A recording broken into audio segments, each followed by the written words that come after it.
Hello विद्यार्थियों, नमस्कार। कैसे हैं आप सब विद्यार्थियों? आज हम भौतिक विज्ञान का एक छोटा सा टॉपिक लेकर पुनः आ चुके हैं। आज हम पढ़ेंगे विद्यार्थियों भौतिक राशियां क्या होती हैं और इसके कुछ सम टाइप्स जो दो प्रकार हैं मुख्यतः, सदिश राशि और अदिश राशि। विद्यार्थियों, मैं आपको बता देना चाहूंगा कि भौतिक राशियां क्या होती हैं। तो ऐसी राशियां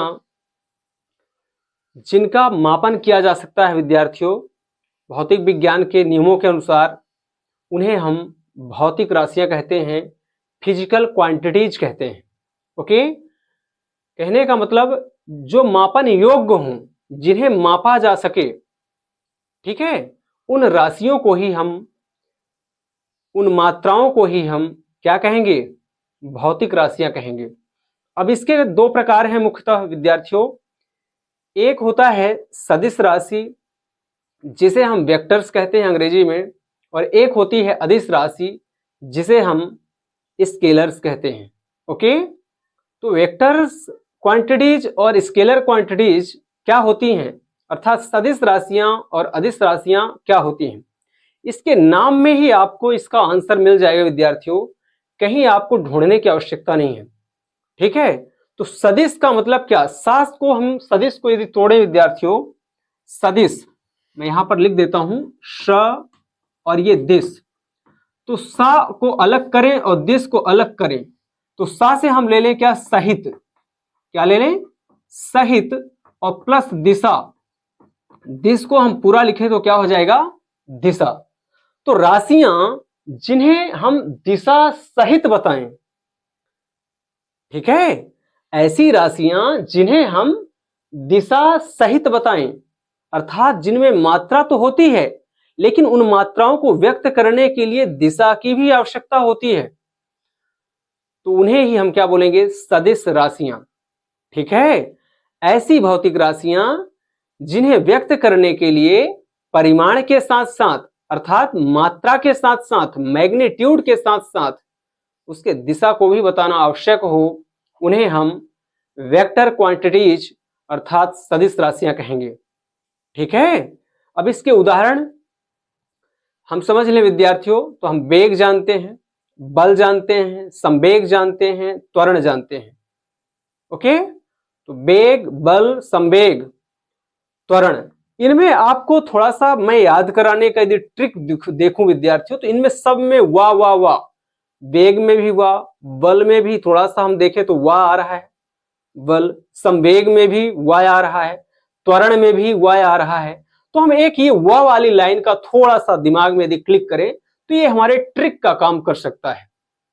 ठीक है, लेकिन हां, आप विद्युत धारा को इस पे मत ले लीजिए, नहीं तो विद्युत में भी वाह आता है। चूंकि वो सदिश योग के नियमों का पालन नहीं करता, इसलिए हम विद्युत धारा को सदिश राशि में काउंट नहीं करते, उसका अध्ययन नहीं करते।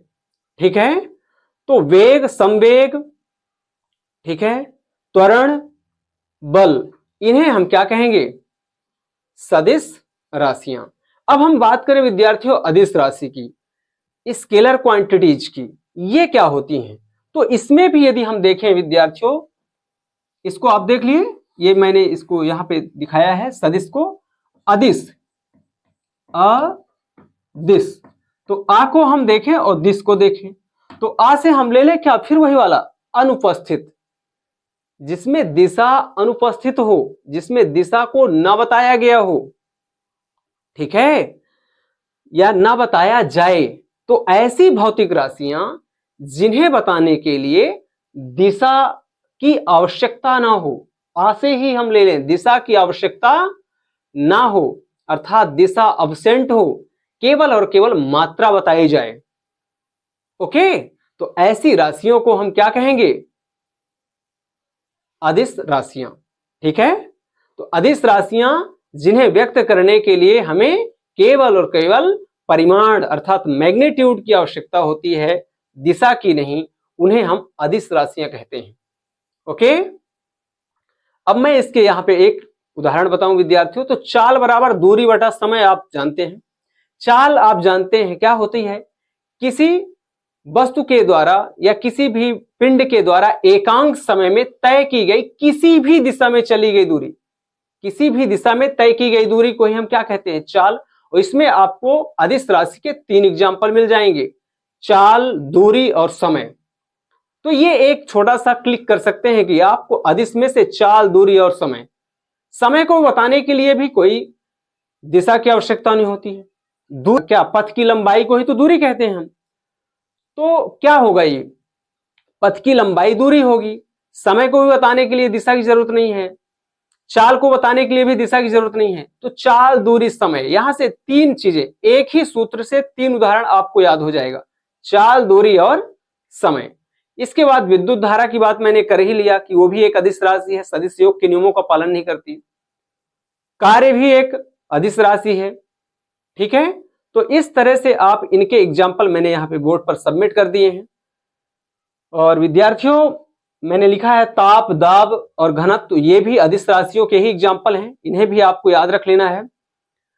और मेनली यहाँ पे परिभाषा तो बहुत सरल है, परिभाषा याद करने की ज्यादा आपको जरूरत भी नहीं है।